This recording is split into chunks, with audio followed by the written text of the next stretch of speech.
Our next speaker, Panos Zachariadis. Panos will share with us our, let's say, set of secrets on eco-design. Panos? Thank you. Thank you very much. We'll try to clarify that subject, which may be a little confusing for many owners. Are they real eco-designs? Are they gimmicks? Just a quick note of some of the committees I'm actively involved in. BIMCO, Greek ship owners, IMO, and several classes. What does eco mean? Does it mean ecological, or does it mean economical? And of course, there can be only one answer. The answer is both. It has to make economic sense in order to be ecological. For example, too slow of a design speed is not ecological, in my view, because it may require, like Professor Zachariadis said, many more ships to be built to transport the same amount of cargo, and that's not good for the environment. So, this is an eco ship, definitely. And by the way, this was actually rebuilt very recently, and it was found to work, too. That's an eco ship of the future. We don't know if it will ever be built. But let's go into the nuts and bolts. Now, do those kind of appendages make for an eco ship? Not necessarily, I would say. Probably not. This is not what makes an eco ship. Those fancy propellers and ducts. What to look for? We should look into a ship's reduced consumption compared to previous designs. And when I say that, I don't mean what the shipyards usually give, which is the design consumption or the design draft using marine gas oil, for example. But nowadays, we should ask the shipyards to give us a whole catalog at different speeds and consumptions in both loaded and ballast condition at full draft in order to judge. I made a mark over there that this is the reason that Maersk changes their bows nowadays, because the bulbous bows they used were used to optimize their containers at the design speed. And that actually messed up the consumption of the ship in all the other conditions. So they're just taking those bulbous bows off. Now, the most important aspects for a well-designed eco ship, what makes a difference is, first and foremost, the hull form of the ship. It has to be refined. Secondly is the engine, and thirdly is the propeller. Now, let's look into each one of those. Hull form for reduced resistance through the water. Three areas in the hull form are the most important. The most important area is the bow. The second most important area is the stern. And the third is the rest of the ship, the block coefficient. Now, some shipyards nowadays are totally redesigning their hull lines towards refinement. That's why you might notice a decrease in deadweight, because the displacement decreases. Some other shipyards are trying to use the same ship as before, but using gimmicks, like the same engine derated, using duct, appendages, and so on. I want to use an example. Those are the ships that my company built back in 2008. They were designed in 2008 at the top of the market, where nobody cared what the consumption is, making $100,000 a day. They were featured by the international press. Two simple changes made a big difference. I pressed the shipyard to redesign the bow of the ship, because I said, I don't like the consumption. They asked me, what do you want us to do? I said, refine your bow. This is probably where your problem is. I said, but you lose deadweight. I said, okay, let's lose deadweight. So I'll tell you later how much deadweight we lost. This moved, save over the standard design 2.5 tons of fuel, which is 7.5%. The stern didn't need anything. It was well designed. And by the way, a well-designed stern, if you put ducts, fins, and things like that, you get negligible difference. Ducts can give you improvement if the ship is not so well designed. What is the best bow design ever? To me, this is one of the best bow designs ever. Yeah, that's the Titanic. And I see that some yards are adapting nowadays the Titanic style. For example, Universal Shipbuilding a few years ago published a paper saying that the bottom bow is better than the top one. And they used the Titanic design and they patented it. Now, I don't know how you can patent the Titanic bow, but they did.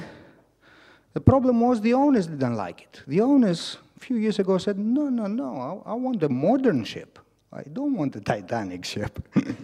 So now we see that these kinds of bows are coming back into fashion, okay? From full bows to refined bows. Knife-edge bows, because they work. So as I said before, this kind of bow, which is a wedge-shaped bulbous bow, straight, so it can give good performance in ballast and loaded condition, came at a penalty. The penalty was just 300 tons of cargo lost.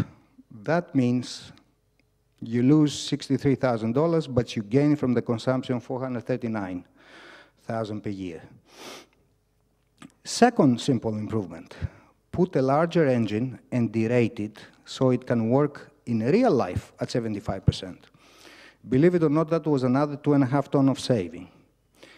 Now, the penalty for this is on EEDI, but thank God, Greece passed at IMO that in the formula you can use the derated horsepower, but still, if you use a bigger engine, you're not going to get a better EEDI than if you use a smaller engine. Still, you get some penalty on EEDI. But who cares? Because all we need to do is comply with the regulation. I hope we are not competing into who has the lower EEDI or EVDI for that effect. This is a schematic of what happens when you use the bigger engine. My engine now operates at this point A. The original engine that the shipyard had, the smaller one, would make the ship operate at point B. Of course, this line, the curved line at the top, is the specific fuel oil consumption. You can see immediately that point B has a higher specific fuel oil consumption. But that's not all. The big effect is what happens when you hit a little wave, a little weather, and a little half fouling with as time passes. My engine keeps operating more or less at the same specific fuel oil consumption. The other one goes through the roof. That's why it's so beneficial to have an engine that actually works in the optimum range of the specific fuel oil consumption. Propeller. It should be properly designed for the ship. There was a tendency up to very recently to just get the propeller off the shelf. That should be a no-no nowadays. And of course, with a larger engine, you can operate the engine at slow RPM and use a larger propeller, and that increases your efficiency drastically. In total, the savings were about $1 million a year, or 4,350 tons of CO2 less per year for those ships.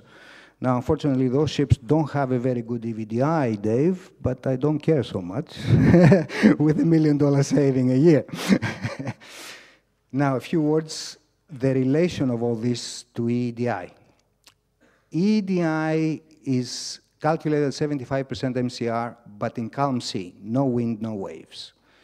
And of course, that doesn't capture the actual operation of the ship. So the engine needs to be sized for 75% at real operating conditions, not sea trial operating conditions. In short, a low EEDI number does not always represent a fuel-efficient ship, does not mean fuel savings in real operation, and my suggestion is don't give too much emphasis on a low EEDI number. It may cost you money. I was 10 days ago in Korea and Japan checking their latest eco designs. This is the best one I found, a latest Japanese design developed February of 2013. Now, those numbers are the actual consumption of the ship. This is not what is stated by the shipyard. What's stated by the shipyard is in the low 20s, but when I translate those into real fuel, Beaufort 4 weather, full draft, and so on, this is what you get. It's better than before, but it's not exceptional, okay? And yet, this is the best eco-design that I was able to see during my trip in Japan. So very quickly, what to look for into an eco-design. Don't accept the yard's consumption claims blindly. You can do a lot to calculate them yourself. Try to see if the yard is offering you the same ship as before, but now with appendages and all that, and you can get this information by checking the NOR of the present design to the previous design. Don't accept the same exact engine as before, only now derated. Be skeptical of claims of reductions from appendages. Nowadays, you can ask for a little better guarantee in the sea trial data because the sea trial speed calculation method has changed according to IMO in EEDI, and it's much better and concise for the owner. The shipyards cannot play so many games as they used to before. And finally, ask for the consumptions in various speeds and cargo conditions. And last word, are current eco-design sustainable? Now, keep in mind, still, the ship you are contracting now is designed to burn only fuel, MDO or heavy fuel oil. But soon, owners will have to make the decision whether to use MGO all the time, or whether to install scrubbers, or whether to switch to LNG. You cannot do any of those things with the current designs, unfortunately. They are not future-proof, so there's a danger that even though you can get low consumptions, you might have to replace those ships again in 7 years or so. This is my attempt to install, to think, not install, just to think where I would install LNG tanks if the owner took this decision. And we found out that in an existing design, there is not enough space for a bulk carrier to do it. You probably need to redesign the stern. On a tanker or a chemical ship, it's easier. You just put them on the deck.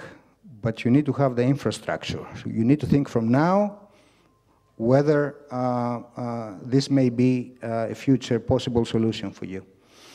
So that's about it for now, very shortly. Thank you very much for your attention.